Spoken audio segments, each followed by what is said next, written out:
प्रश्न संख्या 9 है, संकुल संसाधन केंद्र मध्य विद्यालय फरना में आयोजित बाल मेले में प्रत्येक विजेता छात्र को 2 कलम एवं विजेता को छोड़कर शेष सभी प्रतिभागियों को 1 कलम दिया गया।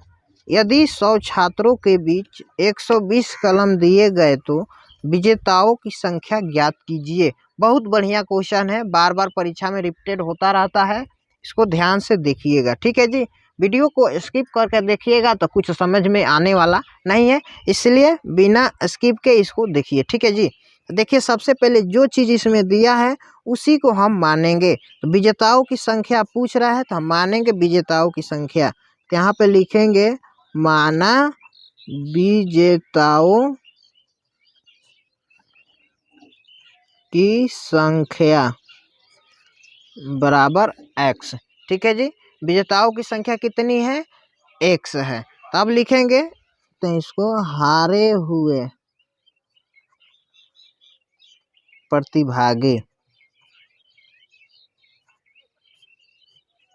हारे हुए प्रतिभागी कैसे निकलेंगे, हमने मान लिया है विजेताओं की संख्या x और टोटल संख्या कितना है छात्रों की 100 है। इस 100 में से हम x माइनस कर देंगे तो आपका हारे हुए प्रतिभागी निकल जाएंगे। ठीक है जी, यहाँ पे हारे हुए प्रतिभागी निकल जाएंगे। तब लिखेंगे यहाँ पे प्रश्नानुसार, प्रश्नानुसार।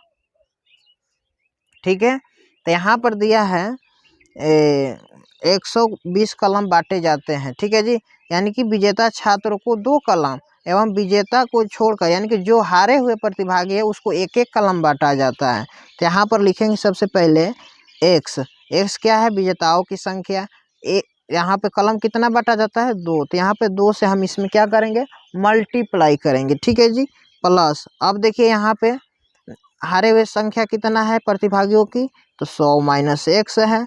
और इसको कितना बांटा जा रहा है कलम, 1-1 पेन बांटा जा रहा है, तो यहाँ पे 1 से इसमें गुणा करेंगे। अब टोटल कितना पेन बांटा गया है इन सभी के बीच में, तो 120 पेन बांटा गया है। ठीक है जी, आगे चलते हैं।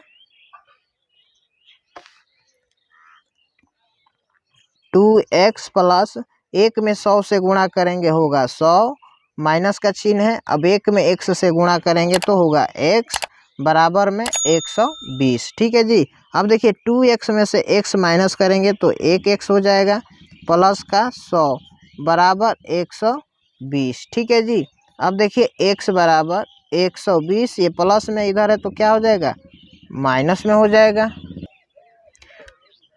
तो अब यहाँ से x का वैल्यू निकल कर आ जाएगा, 120 में से 100 घटाएंगे तो कितना बचेगा 20।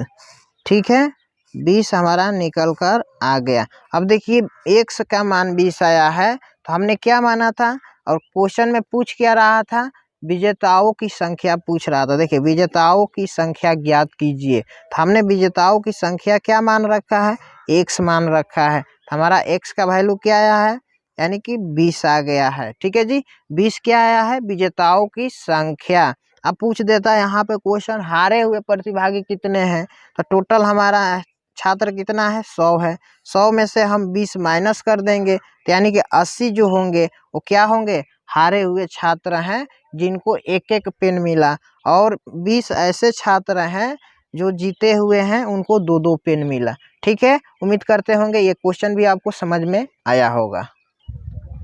प्रश्न संख्या 10 है, रवि के पिता की वर्तमान उम्र रवि के वर्तमान उम्र के तिगुने से 5 वर्ष अधिक है। 5 वर्ष बाद उनकी उम्रों का योग 47 वर्ष होगा। दोनों की वर्तमान उम्र ज्ञात कीजिए। बहुत लाजवाब क्वेश्चन है, एज से रिलेटेड ऐसा भी क्वेश्चन आता ही रहता है। ठीक है, तो देखिए सबसे पहले ये रवि हैं और उनके एक पिताजी हैं। ठीक है, रवि के उम्र पर उनके पिताजी का उम्र डिपेंड करता है। तो यहाँ पे इन दोनों का वर्तमान उम्र पूछ रहा है क्वेश्चन में, तो यहाँ पे सबसे पहले हम मानेंगे माना रवि का वर्तमान उम्र, माना रवि का वर्तमान उम्र कितना x वर्ष। ठीक है जी, x वर्ष माना। अब उसके हम पिताजी के मानते हैं, पिता का वर्तमान उम्र तो क्या है, तो बोल रहा है यहाँ पे रवि के वर्तमान उम्र के तिगुने से 5 वर्ष अधिक। तो रवि का कितना उम्र है, 1 वर्ष है। तो रवि के 3 गुने से, यानी कि 3 गुना बोल रहा है, तो इसमें हम क्या करेंगे, 3 से मल्टीप्लाई करेंगे, यानी कि 3x। इससे 3 गुना से कितना अधिक है, 5 वर्ष अधिक है। तो यानी कि अधिक बोलता है तो प्लस का क्या करेंगे, 5 करेंगे। ठीक है जी। तो यहाँ पर रवि का उम्र हो गया 1 वर्ष और उनके पिताजी का उम्र हो गया 3x + 5 हो गया। ठीक है जी। तो अब क्या बोल रहा है फिर क्वेश्चन में, 5 वर्ष बाद उनकी उम्रों का योग 47 वर्ष होगा। तो दोनों की वर्तमान उम्र ज्ञात कीजिए। तब लिखेंगे यहाँ पे प्रश्नानुसार, प्रश्नानुसार। ठीक है जी। ध्यान से एकदम समझिएगा, एक बार में नहीं समझ में आए तो वीडियो को पॉज करके फिर से देखिए, रिप्ले करके देखिए, 1 बार 2 बार 3 बार, जितना बार देखिएगा उतना ही समझ में आएगा। ठीक है जी। तो अब देखिए यहाँ पे इन 5 वर्ष बाद उनके उम्रों का योग दिया है जो 47 वर्ष दिया है। तो यहाँ पे 5 वर्ष बाद की बात किया है, तो हम 5 वर्ष क्या करेंगे, ऐड करेंगे, यानी कि जोड़ेंगे। किसमें, रवि के उम्र में भी जोड़ेंगे और उनके पिता के उम्र में भी जोड़ेंगे। ठीक है जी। तो x + 5 हमने इसमें जोड़ दिया, किसका है ये, रवि का है। अब उनके पिताजी में भी तो जोड़ेंगे, 5 वर्ष बाद की बात किया है, तो 3x + 5 पहले से है और इसमें क्या करेंगे, 5 वर्ष ऐड कर देंगे। ठीक है जी।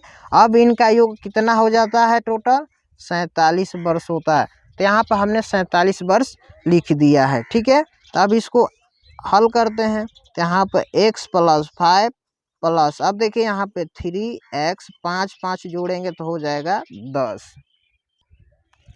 अब यहाँ पे क्या लिखेंगे, बराबर में 47। अब देखिए चर पद को एक साथ जोड़ेंगे और अचर पद को एक साथ। तो यहाँ पर x और 3x को ऐड करेंगे तो होगा आपका 4x, 4x + 5 और 10 को जोड़ेंगे तो 15 बराबर 47। ठीक है। अब देखिए 4x बराबर 47 से इधर प्लस में है अचर पद, तो इधर आएगा तो क्या हो जाएगा, माइनस में हो जाएगा। अब यहाँ से हम निकालेंगे 4x का मान, तो घटाएंगे तो कितना हो जाएगा, 32 हो जाएगा। ठीक है जी।